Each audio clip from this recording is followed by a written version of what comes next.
મારું નામ મોનિકા છે. હું કેનેડાથી આવું છું. મને 1 વર્ષથી નાકમાં તકલીફ હતી, શ્વાસની તકલીફ હતી કે શ્વાસ નથી લઈ શકતી, એના લીધે માથું દુખે. તો ત્યાં કેનેડામાં બધા ડૉક્ટરને બતાવ્યું, બધાએ એમના ટ્રાય કર્યા પણ મારો દુખાવો મટતો નહોતો. અને છેલ્લે ડૉક્ટરે MRI ને બધું કરાવવાનું કીધું અને કીધું કે તમારું ઓપરેશન સિવાય કશું થશે નહીં, બીજી કોઈ દવા છે નહીં તમારા માટે એમ. પછી અમે લોકો ત્યાં કેનેડામાં રહીને બી માતાજીના વિડીયો જોતા જ હતા અને પછી માતાજીની માનતા રાખી. કયા માતાજીના વિડીયો? ખુખાર મેલડી માની કે મારું આ ઓપરેશન કર્યા વગર જો મારું આ દુઃખ દૂર થશે તો હું 5001 આવી અને ચડાવીશ. અને મારે આ સોમવારે આવી અને શુક્રવારે તો ડૉક્ટરે કીધું કે દવા તમારી ચાલુ થઈ જશે અને અત્યારે દવા લીધા પછી બી મને તરત ફરક પડી ગયો છે. તો રામમાળી મેડીની એટલી કૃપા છે કે બસ મેં માનતા રાખી અને મને અઠવાડિયામાં જ ફરક પડી ગયો છે. કઈ જગ્યાએથી આવ્યા તમે? કેનેડા. વિદેશથી? હા. બરોબર. એટલે તમને શેની તકલીફ હતી? મને નાકમાં શ્વાસ નળી મારી સાંકડી થઈ ગઈ છે, એના લીધે શ્વાસ લેવામાં તકલીફ હતી અને મને માથું દુખ્યા કરે, તાવ આવ્યા કરે અને મેં છેલ્લા 9 મહિનાથી દવા બધી કરી પણ મને એ મટતું નહોતું. કેનેડામાં ડોક્ટરો જોડે તમે બધું બતાવ્યું, દવાઓ બધું જ કર્યું? બધું જ કર્યું નહોતું. અને ઓપરેશન કરવાનું કે? હા, ડૉક્ટરે કીધું કે ઓપરેશન કરવું પડશે, શ્વાસ નળીમાંથી તમારે પ્રોબ્લેમ છે તો એનો ઈલાજ કરવો પડશે અને શ્વાસ નળીમાં જો તકલીફ રહેશે તો તમારે સિરિયસ કેસ થઈ શકે છે. બરોબર. ત્યારે માને અણસાર આવ્યો કે દવા આ દુખાવો છે તો માતાજીએ ચમત્કાર કહો કે અણસાર કહો મને કીધું અને મેં પછી ખુખાર મેલડી માની માનતા રાખી અને અઠવાડિયામાં જ હું અહીંયા આવી ગઈ. બરોબર. એટલે મોટું ઓપરેશન બચાવ્યું? મોટું ઓપરેશન બતાવ્યું. 3 થી 5 લાખનો ખર્ચો કીધો હતો. બરોબર. 3 થી 5 લાખ રૂપિયાનો ખર્ચો કીધો હતો ત્યાં ડોક્ટરોએ. તે ઓપરેશન કરાવવું ના પડ્યું? એ ઓપરેશન ના કરાવવું પડ્યું. ત્યારે 3 દિવસમાં જ મારે 50% ફરક પડી ગયો. એટલે તમે કેનેડાથી સ્પેશિયલ માનતા કરવા જ આવી છું. ભલે રામ રામ રામ માડી રામ. કેનેડાથી હા રામ ખૂબ રામ. એક અનુભવ થાય એટલે વિશ્વાસ આવો. એક અનુભવ થાય મારો એટલે તમને વિશ્વાસ આવો.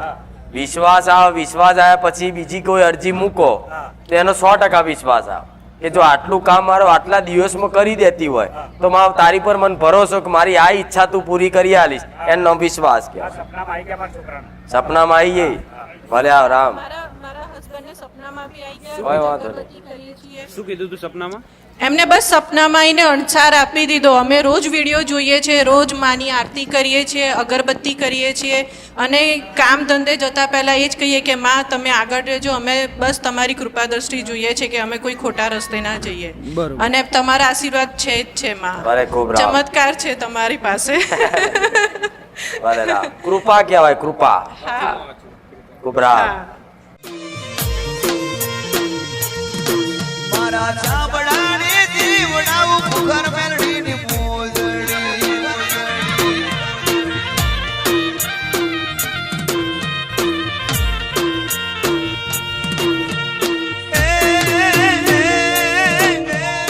ઓયરે તારું મારી મેલડી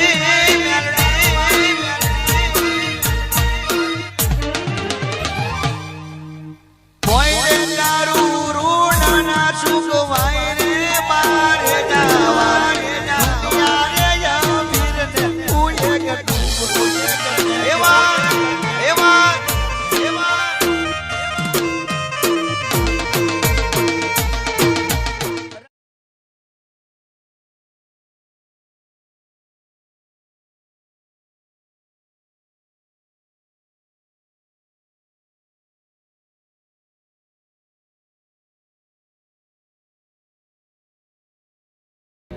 મારું નામ શૈલેષભાઈ છે, ઠાકોર શૈલેષભાઈ. ક્યાંથી આવવાનું? ઇસ્ટોલાબાદથી.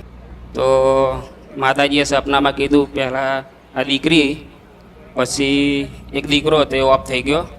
પછી ઓફ થયાના 15 દિવસ પછી માતાજીના દીકરા સપનામાં આવ્યા. તો સપનામાં આવીને એવું કીધું કે આ જેવો લીધો છે એવો ને એવો પાછો આપીશ. અને પછી જતા રહ્યા. પછી મેં મારી વાઈફને કીધું કે આવી રીતે માતાજી દીકરા સપનામાં આવીને મને આવું કીધું છે તો કે ના હોય એવું કે. મેં કીધું 1 મહિના પછી એને તપાસ કરી તો કે સારા દિવસો ચાલુ થઈ ગયા છે. એક દીકરી હતી, પેલા એક દીકરો એક્સપાયર થઈ ગયો તો હા. અને પછી કોઈ આગળ કોઈ હતું નહીં, એટલે એવી માનતા રાખી, પ્રાર્થના કરી, એટલે મારા દીકરાના સ્વરૂપમાં સપનામાં આવી, હા. અને સપનામાં આવીને એવું કીધું કે એક તારો જતો રહ્યો છે ને પણ હા. હું બીજો આલીશ, હા. કે મને માતાજી દીકરાના સ્વરૂપમાં માતાજી સપનામાં આવ્યા હતા, તો તારી પત્ની કે આ બધું ના હોય હા. એવું. હા અને પછી અને પછી તે પછી 1 મહિના પછી તપાસ કરાઈ હા તો સારા દિવસો ચાલુ થઈ ગયા. હા પછી પછી લઈને આવ્યો. હા લઈને આવ્યો. 7 મહિને સોનોગ્રાફી કરાઈ આની તો બાળકનો વજન 900 ગ્રામ હતો. બરોબર. પછી માતાજીને માનતા રાખી કે જેટલો વજન થશે એટલા પેડા ચડાવીશ, બરોબર. તો 2 કિલોના 800 ગ્રામનો વજન થયો. બરોબર. એટલે એડવાન્સમાં માતાજી એમના દીકરાના સ્વરૂપમાં હા, આવીને એડવાન્સમાં. પહેલા એ 10-11 મહિના પહેલા. 10-11 મહિના પહેલા એ હા. સપનામાં તમને એવું કીધું હતું કે આ હા. તમારો એક દીકરો ઓફ થઈ ગયો હતો. હા તેવું જે કીધું ઓફ થઈ ગયો ને એને 15 દિવસ પછી સપનામાં આવે. બરોબર. ને એ તમને એવું કીધું હતું કે આ દીકરાના બદલે એક દીકરો આપશે એમ. હા જેવો રડતો લીધો છે ને એવો હસતો આલીશ. હજુ સુધી આ છોકરો રડતો નહીં. જ્યારનો જન્મ છે હા અત્યાર સુધી તારનો રડતો નહીં. બરોબર. હસતા ને હસતા. હસતા હસતા જ હોય. બરોબર. અને આ માતાજીના મુખે નામ પડાવવાનું છે, બરોબર. અરે રામ. રામ માળી રામ. તો તારી પત્ની ચમ એવું કહેતી કે આ બધું ના હોય? ખબર નહીં. કેવું હાલ માઈકાલ કે આ બધું હોતું હોય કે સપના તો આવે? તમે બહુ વિડીયો જો એટલે આવે સપના. ના ના મારી સાથે આવતી હતી ત્યાં પ્લોટમાં ચાલતું હતું ને ત્યાં, પછી તો 2-3 રવિવાર ભર્યા પછી થાકી જાય. પછી થાકી જાય. તો વિચારો આ જેટલી મારી કૃપા કહેવાય. એડવાન્સ કહું છું સપનામાં એટલે આ દીકરો આલીશ, અને સપનામાં આવી અને જે ટાઈમ બોલી હોય સમયગાળામાં દીકરો આલે ને લાવું છું હું મેલડી. હા એટલે મારું સપનું આલેલું ખોટું પડતું નથી. એટલે એવો ભ્રમય નહીં રાખો ખાલી માતાજી એમને એમ આયા હશે. ના, મારે ત્યારે જે ત્યારે હું સાનિધ્યમાં નતો આવતો. એ તારે સપનું આલ્યું. હા ખાલી તારે વિડીયો જ જોતા હતા. ખાલી વિડીયો જ જોતો હતો. બરોબર. અરે રામ, ખૂબ રામ છે. મારા નામ પાડવાનું, હા તમારું નામકરણ કરાવવાનું છે ઈચ્છા બધાની. બધાને. સાચું સાચું. હારું તા ચોક જોગણી માતાની મોનતા કરી આવજો, પછી નામ પાડ દઈશ. યાદ કરીને જોગણી ઉભી રહી એટલે મેં કીધું હું નામ તો પાડ દઉં છું. હા. યાદ આવ્યું? નહીં ખબર. એટલે આન મમ્મીને બાધા છે. કોની જોગણી મમ્મી?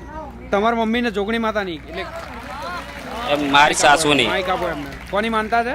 એટલે મારા છોકરાને બાધા સર તમારા છોકરા માટે હા. તમારા મમ્મીએ બાધા રાખેલી છે. બાધા રાખેલી જોગણી માતાની. છોકરી બરોબર. એટલે જોગણી એવું બોલી, ભલે ત્યાં આલ્યું છે પણ કેજે મારી બાધા રાખી છે, પછી તું નામ પાડ. હાર તારું કહી દઉં છું. એટલે બોલતા મારે તો જોઈ વિચારીને કેવું પડે ને. નકર જોગણી એવું કે મેં આલ્યો છે. હું કહું મેં આલ્યો છે. એ કે મેં આલ્યો છે. તો મેં આલ્યો છે. સાબિત કોણ કરે? પણ આ પુરાવો છે. પણ માતા માતાને એવું હોય એનો જેટલું મને માનતા રાખીને કર્યું ને એવું પછી એનું કરી દેજો. હા જો તો તારા એ દીકરાનું નામ પાડવાનું કદાચ બધા મને સત્તા હાલતા હોય કે માતાજી તમે જે નામ પાડો એ અમને યોગ્ય છે. જે નામ પાડ્યો એમને યોગ્ય છે. પાકું. એનું નામ કેવલ. કેવલ રામ માળી રામ. રામ આશીર્વાદ. નામ ઉમંગ પંચાલ, નિકોલથી આવું છું અમદાવાદ. મારી એક પ્રોપર્ટી 1 વર્ષથી વેચાતી નથી, બહુ બધી મહેનત કરવા છતાં. મારા અહીંયા સાનિધ્યમાં એક ભાઈ આવે છે, એમને મને કીધું કે ભાઈ કુખાર મેરડી માતાની ખાલી તલવાર માનીશ ને તો સટ દઈને કામ થઈ જશે. એ દિવસે સાંજે મેં સાનિધ્યમાંથી તલવારની માનતા લીધી, સવારે જ મારું કામ થઈ ગયું. 24 કલાક કઈ ના થયા. જે છેલ્લા 1 વર્ષથી નથી વેચાતા. 1 વર્ષથી નતું એ તમે થતું, ખાલી 24 સાનિધ્ય- કલાકની અંદર મારું કામ થઈ ગયું. બરોબર. સાનિધ્યમાં આવીને માનતા રાખી માનતા તલવાર. રાખી તરત જ કામ થઈ ગયું મારું. બરોબર. બીજા દિવસે વેચાઈ ગયું મકાન. હા. બરોબર. બને. એ તો એ દાડો કીધું તું બધી માતાઓને એક બાજુ મેળ લે ને એક વાર ખાલી મારી કુખાર મેરડીની મોત. ખરું ખરું માં અને જો વાત પૂરી ના કરે એટલે મેરડીને. હાચું હાચું માં એટલે બધાથી શક્તિશાળી છે એવું નહીં કહેતી, હાચું પણ એક જ વિશ્વાસ ધારે તો ખા થઈ જશે થઈ જશે થઈ જશે.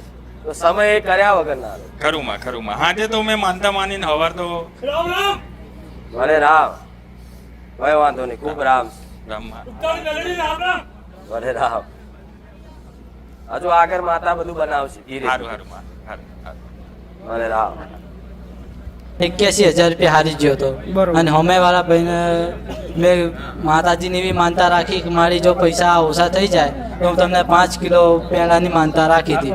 આ હું 3 મહિને માનતા કરવા આવ્યો. બરોબર. તો કેટલા રૂપિયા માની ગયા એ 15,000 રૂપિયામાં માની ગયા. 15,000. એટલે તમે અને- જુગારમાં એમની જોડે 81,000 રૂપિયા હારી ગયા હા હારી ગયો અને હતો. એ તમારે 81,000 એમને આપવાના હતા આપવાના જ હતા. તમારે જો સગવડ નથી નથી. એટલે તમે માતાજીને એવી પ્રાર્થના કરી હતી હા. કે બને એટલા ઓછામાં ઓછું માની કરે. જાય. હા, તે તો કેટલામાં 15,000 માં માની ગયા? 15,000 માં માની જાય. મેં હજુ એમના 8,000 રૂપિયા ચાલ્યા હે. બરોબર. હવે એટલે માને એવા જ નતા ને ના માને એવા નતા. પણ માનતા રાખી પછી 15,000 માં માની ગયા. હા 15,000 માં માની છે. બરોબર. ભલે રામ. રામ તો શેના પૈસા એ જુગાર ના મારી. તો જુગાર ચમ રમો છો હવે ભૂલ થઈ ગઈ માં. વાંકડા સટ્ટા રમો તો બોલ તો ખરો અરે જે તું શરમ ના રાખીશ તું બોલીશ તો મન કે મજા આવશે તીન પતિ રમતા જ મારી એમાં અત્યાર તો જમાનો એવો છે પટેલ અત્યારનો જમાનો તો જો પહેલા તો કદાચ લગ્ન પ્રસંગ હોય કોઈ એવો પ્રસંગ હોય અવસર હોય ને તારે બધા ભેગા થઈને જુગાર રમતા ભેગા થઈને હા. ફરિયાના એરિયાના બધાય લગ્ન પ્રસંગમાં આજ તો જમાનો એવો થઈ ગયો છે કે મોબાઈલમાં 3 પત્તી ના બધું આવે ડાયરેક્ટ બેંકના એકાઉન્ટમાંથી પણ જો મારા સાનિધ્યમાં જે દીકરા આવતા હોય ને દરેકને એવું કહું છું આ બધી લત ના લગાડતા પેઢીઓ બરબાદ થઈ જશે અને જુગારમાં કોઈ આગળ આવ્યું નહીં કોઈ આવશે નહીં મહેનત વગરનું કોઈને રહે નહીં તક નહીં પણ હવે જો હું તને વચન નહીં લેવડાવતી પણ મનથી વાત એવી મૂકીને જા કે માં આજ પછી રમવું ના માં આજથી નહીં રમું મારી. મને મને ખબર છે. વચન ના આલીશ તું મનથી ખાલી પ્રાર્થના કરીને જા હજુ કહું છું જો વચન આલીશ ને કાલ 3 પત્તી રમવા બેઠો ને તો 80,000 હાર્યો ને એની જગ્યાએ 5 લાખ હારીશ હા. હા નહીં હારું દરેક ને કહું છું હું તો શોર્ટકટ નહીં મારો તમે તમારે એવું થઈ ગયું ને તો મને એક વખત પ્રાર્થના કરી દેવાની ફરી આલીશ એક વખત ચાન્સ આલીશ પણ ફરી સંકલ્પ કરવાનો કે માં નહીં કરવું હું પાછી ના પડું મેરડી હા રામ દાળ રામ. ફાડી ના આલું માતા રામ મારી રામ હમણાં ઘરવાળાનો પાસપોર્ટ હતો તો પહેલાં 6-7 વર્ષથી અમે બનાવવા નાખેલો તો 2 વખત ફેલ ગયો ના આવ્યો પછી મેં વરસથી અહીંયા માતાજી આવું છું કુખર મેલરી માતાએ તો વરસથી માનતા માનેલી કે માં મારો ધણીનો પાસપોર્ટ આવી જશે તો મેં પહેલાં તમારા હાથે ખોલાવીશ ને તમારા હાથે સિક્કો મરાવીશ પછી ઘરમાં ગાલીશ તે લગીને મેં ઘરમાં પાસપોર્ટ નહીં લઉં બરોબર. હવે ગુરુવારે પાસપોર્ટ આવ્યો એટલે મેં આજે માતાજીએ લઈને અહીંયા પાસપોર્ટ આવી એટલે છેલ્લા 6-7 વર્ષથી હા નહોતો જ બનતો ના cancel થતો હતો. હા 2 વખત કેન્સલ થઈ બે ગયો વખત કેન્સલ થઈ ગયો હતો એટલે પછી તમે માનતા માનતા રાખી મેં અને અત્યારે માતાજી પાસપોર્ટ હા આવી આવી ગયો બરોબર. એટલે જે 6-7 વર્ષથી નથી હા. આવતો એ આવી ગયો પાસપોર્ટ હા આવી ગયો બરોબર. આ પાસપોર્ટ લઈને તો વિદેશ જવાનું છે હા માતાજી તમે ખોલીને સિક્કો મારી આપો માં કે જલ્દી જવાનું થાય મને ખોલતા નહીં આવડતું તે ખોલું છું આશરે જે આવ્યું આ પાસપોર્ટ કહેવાય હા હવે તો મારા દીકરાનો કઢાવવો પડશે હવે પણ મારા માતાને એરપોર્ટ ઉપર એમ કે પાસપોર્ટ આલો મારી મેરડી માતાનો પાસપોર્ટ બનાવવો પડે પાછો લો